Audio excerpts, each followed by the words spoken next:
Olá, galerinha, tudo bem? Sou a professora Marcela, professora de vocês lá da Escola do Estevão Ferri, tá? Eu resolvi colocar alguns vídeos agora no segundo bimestre, fazendo uma revisãozinha do que o professor trabalhou lá nas aulas do aplicativo do Centro de Mídias e da TV Cultura, tá? Lembrando a vocês que a gente já deu início ao segundo bimestre. Essa aula que eu vou explicar para vocês aqui hoje, fazer uma revisãozinha, que o professor já passou para vocês, eu também já coloquei lá no Google Class, que por sinal eu agradeço a participação de vocês no Google Sala de Aula e também agradeço pela devolutiva das atividades do primeiro bimestre, tá? Então agora, a partir do dia 8 aí, que foi na segunda-feira, foi as aulas de Química, a gente já tá contando pro segundo bimestre. Já coloquei o conteúdo para vocês, tá? Referente a essa aula. Sempre vou estar colocando, porque as nossas aulas sempre vai ser lá no aplicativo de segunda-feira, tá? Então, sempre vou estar colocando as atividades que eu coloco junto com o conteúdo, para vocês resolverem no caderno de Química, também copiar o conteúdo que eu coloco, quem tiver impressora pode imprimir e colar no caderno, tá bom? E aí, no retorno das nossas aulas, eu vou olhar o caderno, conteúdo copiado ou colado na impressão, e a resolução das atividades eu vou corrigir na lousa, tá? Então, aí, em cima do caderno de vocês, eu vou dar nota de caderno e nota de participação. Por isso, a importância de vocês terem sempre os conteúdos que eu posto no caderno de vocês, tá bom? A primeira aula desse segundo bimestre que o professor colocou lá para vocês, ele falou um pouquinho de transformações e mudanças de estado físico da matéria, né? Então, transformações vocês já sabem já, que eu comentei com vocês no primeiro bimestre, a professora do aplicativo também comentou, tá? E vocês já fizeram o exercício. Mas eu vou lembrar vocês hoje o que significa, então, o fenômeno físico e o fenômeno químico, tá? Lembrando que fenômeno físico é quando a natureza do meu material em estudo, ele não se altera, né? Então, toda transformação física, não vou mexer na natureza do material dele. Normalmente, a gente só muda de estado físico, né? Então, se eu pegar um papel, rasgar o papel, eu vou continuar tendo o papel. Então, eu não mudei ele em outra coisa, certo? Se eu pegar a minha água, colocar lá no congelador, eu vou resfriar, baixar a temperatura e ela do seu estado líquido vai passar para o estado sólido. Então, a única coisa que eu fiz, só mudança de estado físico, porque tanto líquida como sólida continua sendo a mesma substância, é água. Tá? Pegar um copo de vidro, quebrar ele, eu vou continuar tendo vidro, né? Ele era vidro antes, continuou vidro depois. Não alterei a matéria, não mexi na sua natureza, né? Então, continuou sendo a mesma substância. Isso é fenômeno físico ou também transformação física, tá? Diferente do fenômeno químico, onde esse sim eu altero a natureza do material, esse sim eu modifico a substância, né? Então, por exemplo, se eu pegar um papel e queimar esse papel, eu vou ter cinzas, vou ter fumaça, né? Vou ter cheiro característico depois, ou seja, minhas cinzas não vai voltar mais esse papel. Então, eu tive uma transformação química.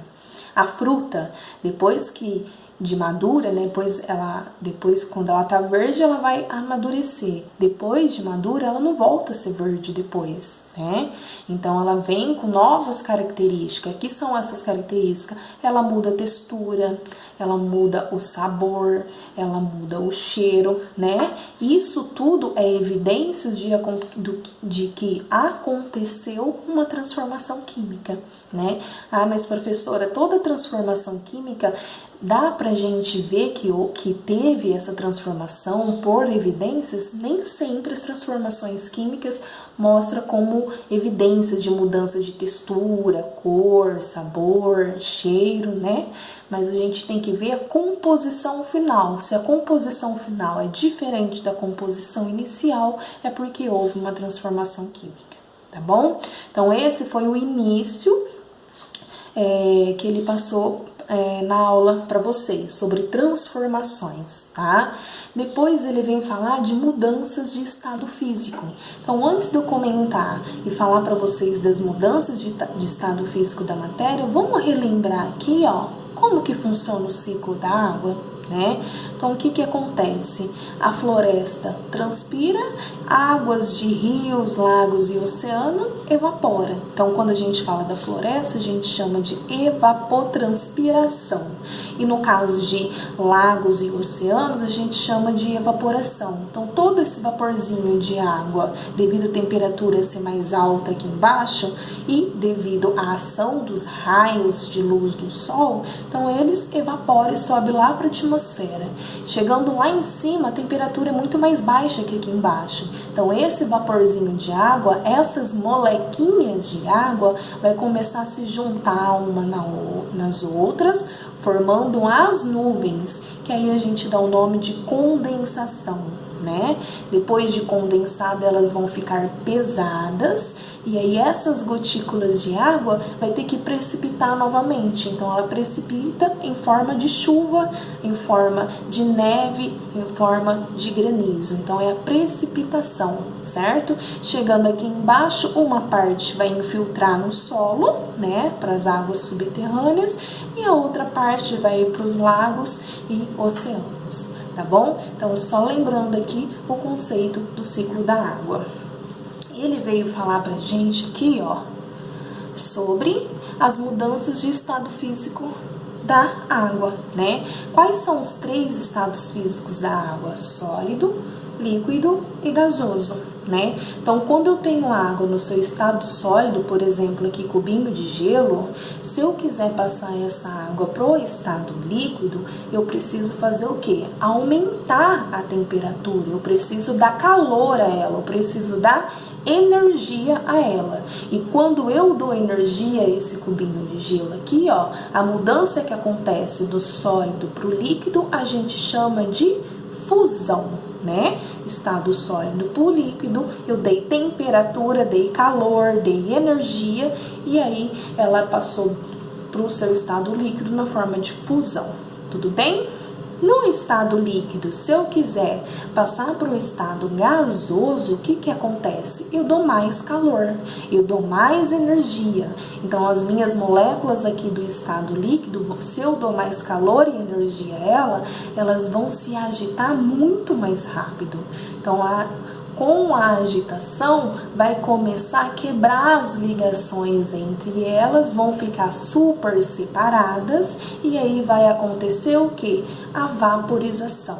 Ah, mas professora, como assim ligações? A gente sabe que no estado sólido as molequinhas estão juntinhas, né? Fortemente ligadas uma nas outras, né? Ela ocupa todo aquele recipiente, toda aquela forma que ela está ali é do recipiente que ela se encontra. Então, elas estão fortemente ligadas. No estado líquido, as molequinhas já têm uma movimentação lenta, né? Então, elas começam a se deslizar umas sobre as outras, né?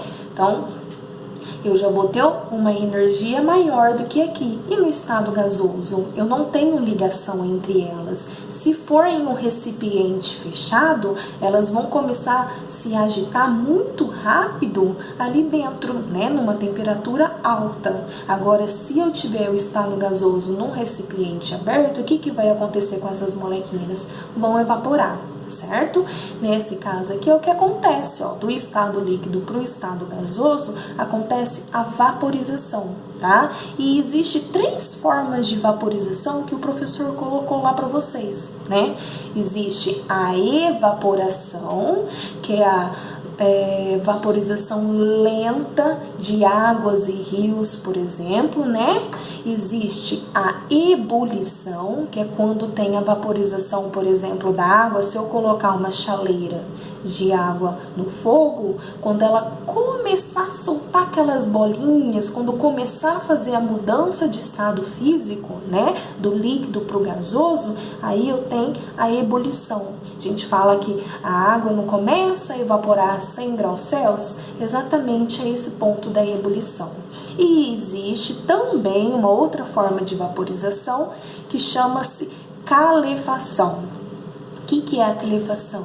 É a vaporização muito rápida, vaporização instantânea, né? Então, quando a gente tem, por exemplo, uma chapa de ferro, né? Uma chapa de hambúrguer, por exemplo, que a gente assa, frita o hambúrguer, aquelas chapas bem quentes, se eu jogar água, o que vai acontecer? Sai até aquelas fumacinhas de vapor, né? Faz tsh, ou seja, ela faz a vaporização instantaneamente, bem rápido, tá? Uma temperatura muito alta aí, ok?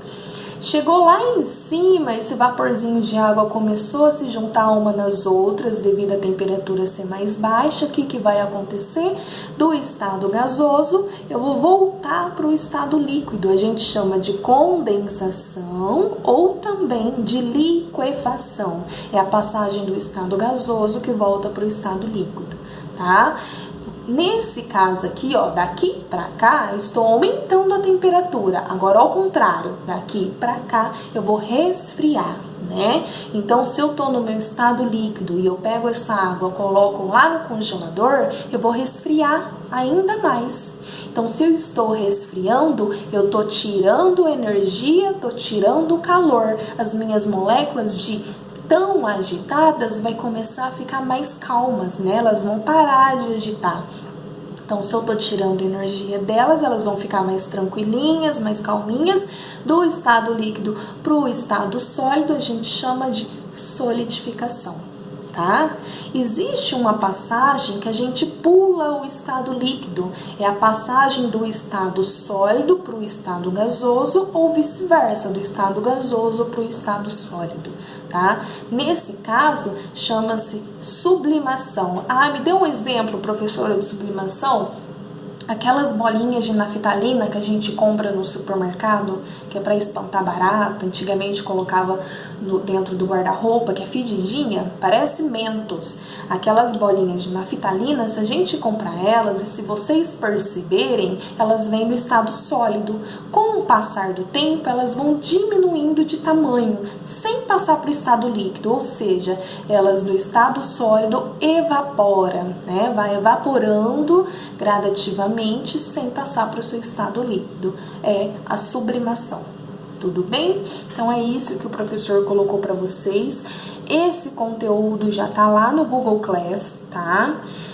Vou continuar fazendo esses vídeos com as próximas aulas que ele vai estar preparando para vocês lá no Centro de Mídias e espero que eu consiga aí sanar um pouquinho das dificuldades e dúvidas de vocês, tá? O meu objetivo aqui é só ajudar vocês a entenderem o conteúdo.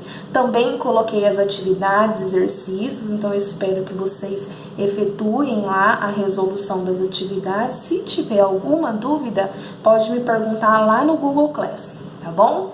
Fiquem com Deus, muito obrigada, viu?